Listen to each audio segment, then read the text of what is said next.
With due respect doctor Muhammad ইউনূসের কাছে আমরাও দাবি জানাচ্ছি যে এখানে আরো বেশ কয়েকজনের নাম আসছে, তাদের ব্যাপারেও আপনার সরকারের সিদ্ধান্ত কি, নাকি পরবর্তী সরকার আইসা আবার এরকম আপনি যাদেরকে মানে যাদের নাম টাম সামনে আনবেন, আবার আপনার সরকারের অনেকের নামও পরবর্তী সরকারের সামনে আনবে, তখন তো বিষয়টা কেমন হয়ে যায়।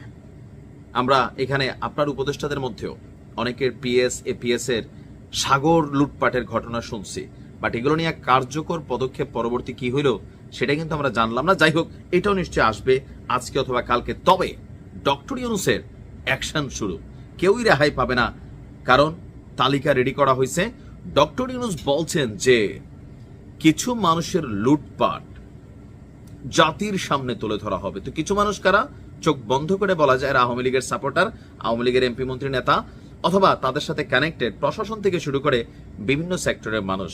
তো উনি ক্ষমতায় আসার পর না, এগুলো এখন আপাতত প্রকাশ হবে না, কারণ এটা বাংলাদেশের ইতিহাস যে যেই সরকার ক্ষমতায় থাকাকালীন সরকারের বাটে পড়ে গেছে অথবা সরকার বাটে ফালাইতে চাচ্ছে এরকম ক্যারেক্টার ছাড়া আপনার তাদের আমল নামা সামনে আসে না। তো ডক্টর ইউনূস কি করবেন? তিনি বলছেন যে দেশের সম্পদকে কিভাবে লুটপাট করছে। আমরা ওই সিলেটের পাথর লুটপাট দেখছি, পুরা পাথর লুটপাট শেষ হয়েছে। তো আপনারা তখন দেখেন নাই, রিজনা আপাক আবার বলে যে না না এটা আমার দায়িত্ব না। তারপর আবার যখন মানে পাথরটা তো লুটপাট শেষ, আর ওই যে নারী পাথর ভুরি পাথর আছে, তখন দেখছি সরকার আবার ওই পাথর উদ্ধারের জন্য প্রশাসনকে কাজে লাগাচ্ছে, রাষ্ট্রের টাকা খরচ হচ্ছে, এরকম আবার আছে।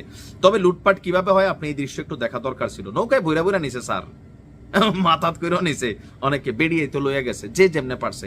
রাষ্ট্রের সম্পদ নিজের, দেশ আমার, তো ফাত্তর তো আমারই, নিছিল, কিন্তু এখন আবার ফিরতও নিচ্ছে। যাই হোক, তো তিনি বলছেন যে সেজন্য সবগুলো সংস্থাকে জোটবদ্ধ হয়ে কাজ করতে হবে, এটা আমরা জানি।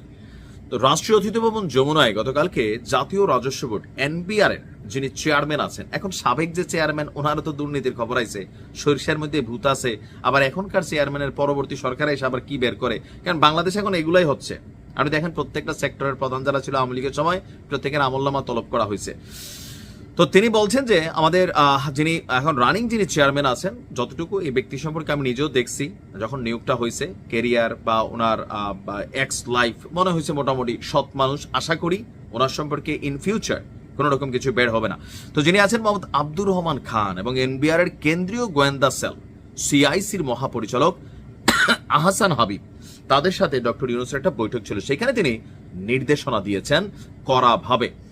তো বলা হচ্ছে যে বাংলাদেশ থেকে অর্থ পাচার করে পৃথিবীর বিভিন্ন দেশে গড়া প্রায় 40,000 কোটি টাকার সম্পদের সন্ধান পাওয়া গেছে। কত হাজার? 40,000 কোটি টাকা। চলতি বছরের জানুয়ারি থেকে এই পর্যন্ত 5টি দেশের 7টি শহরে অনুসন্ধান চালিয়েছে। এই এখন কারা চালিয়েছে? সম্ভবত ওই গোয়েন্দা সংস্থা সরকারের।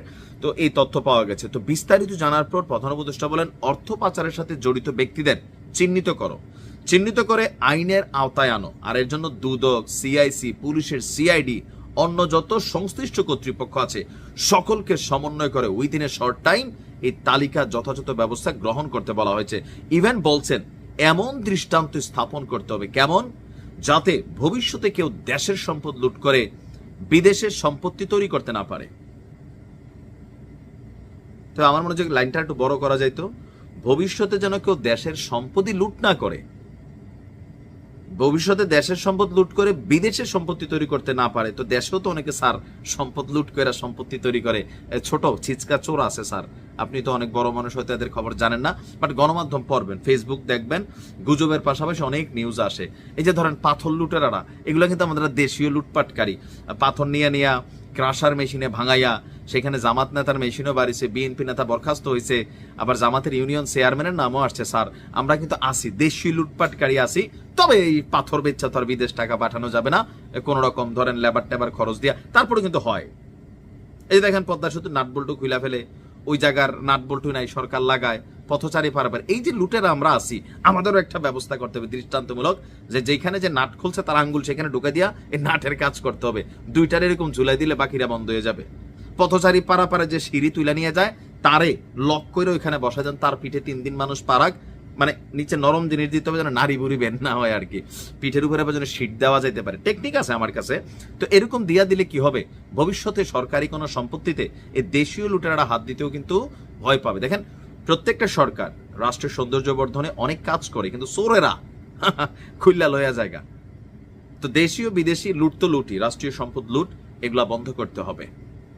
ভালো থাকুন, আসসালামু আলাইকুম।